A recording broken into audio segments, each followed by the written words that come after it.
The year is 476 CE. A Germanic chieftain named Odoacer walks into the imperial palace in Ravenna and tells the last Western Roman emperor, a teenager ironically named Romulus Augustulus, that he's out of a job. And just like that, an empire that had dominated the known world for half a millennium was gone. Or was it? The fall of Rome isn't a single event. It's history's greatest cold case. There's no lone gunman, no smoking gun. Instead, there's a long list of suspects, a cascade of failures, and a slow, agonizing bleed-out that lasted for centuries. To understand what happened, we can't just look at the final moments. We have to perform an autopsy on the empire itself. Let's start with the lifeblood of any empire: money. By the 3rd century CE, the Roman economy was desperately sick.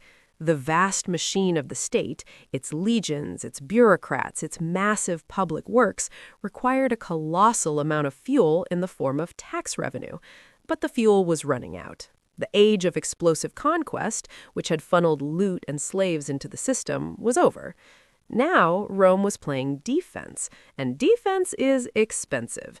To cover the costs, emperors resorted to 2 tactics. First, they cranked up taxes to crushing levels, especially on farmers and the middle class.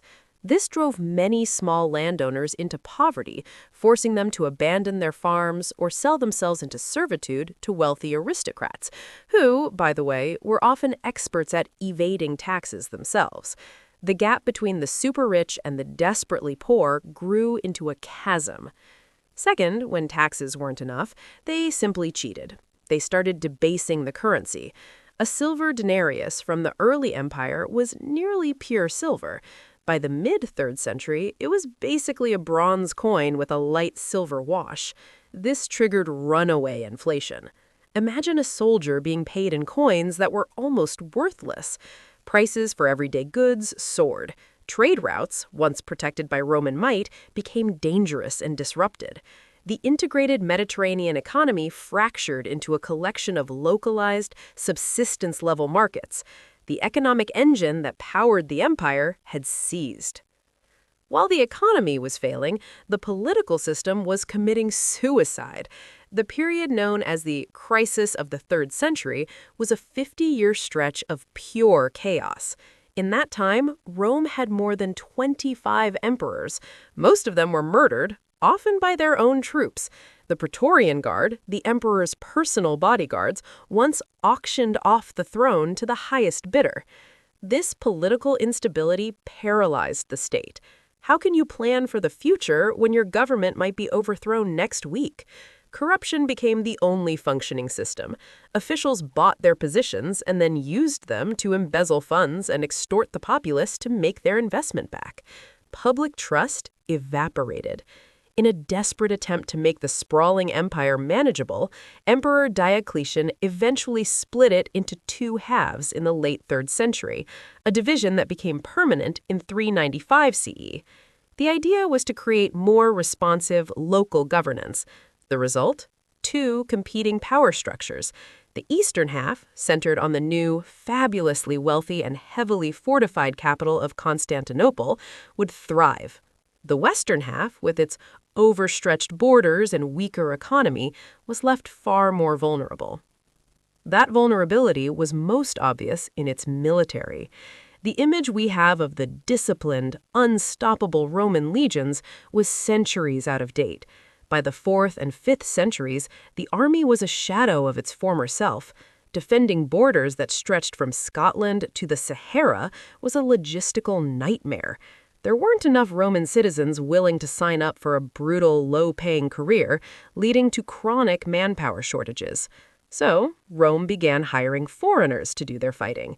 Entire armies were composed of Germanic tribes, Goths, Franks, and others, who were paid to defend the empire from other Germanic tribes. This policy, sometimes called the barbarization of the army, was a short-term fix with long-term consequences. These mercenary soldiers had little loyalty to the abstract idea of Rome. Their allegiance was to their commander, the man who paid them, and to their own people. This created a dangerous dynamic, where the very army meant to protect Rome was filled with men who had their own agendas. Roman generals commanding barbarian armies frequently fought each other in devastating civil wars, further weakening the frontiers. The shield of the empire was cracking from within. And that's when the storm outside finally broke. For centuries, Rome had faced pressure on its frontiers, but starting in the late 4th century, this pressure intensified dramatically. The primary catalyst was a nomadic people from the steppes of Central Asia, the Huns. As they pushed west, they created a domino effect, displacing other tribes and forcing them to seek refuge inside Roman borders. In 376, a massive group of Goths, fleeing the Huns, crossed the Danube River. The Romans mismanaged the situation horribly, exploiting and starving the refugees, which led to a violent rebellion. At the Battle of Adrianople in 378, the Goths annihilated a Roman army and killed the emperor. It was a staggering blow. Rome could replace the men, but it couldn't replace its aura of invincibility. More waves of people followed. In 410, the Visigoths, led by Alaric, did the unthinkable. They sacked the city of Rome itself. The physical damage was limited, but the psychological impact was immense. If the eternal city could fall, what was safe? A few decades later, the Vandals crossed from Spain into North Africa and captured Carthage, seizing the empire's most vital source of grain. This was a fatal blow, cutting off the food supply and tax revenue that the Western Empire desperately needed to survive. These weren't just raids, entire peoples were carving out new kingdoms on what had once been Roman soil. But even this perfect storm of political, economic, and military failure might not tell the whole story. Recent science has revealed another, more insidious culprit: the environment. For much of its history, Rome benefited from a period of warm, stable, and wet weather known as the Roman climate optimum. It was perfect for agriculture, allowing the empire to feed its massive population. But starting around 150 CE, the climate began to change. It became more erratic.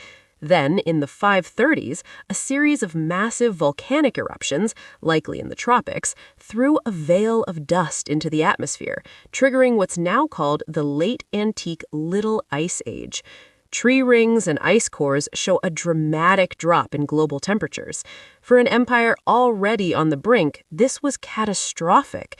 It meant crop failures, famine, and social unrest. And with environmental stress came disease. The empire was rocked by devastating pandemics. The Antonine Plague in the 2nd century, likely smallpox, may have killed up to a quarter of the population, ending a period of growth.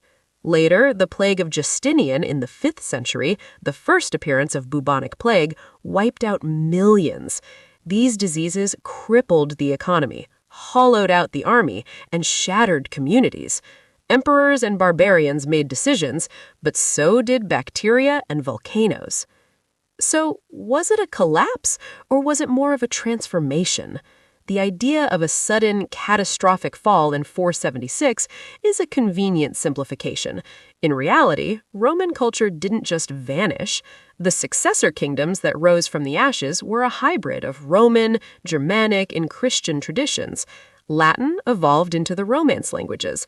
Roman law became the foundation for many European legal systems, and the Christian Church, which had become the state religion in the empire's final century, became the single most important institution for preserving and transmitting what was left of Roman civilization.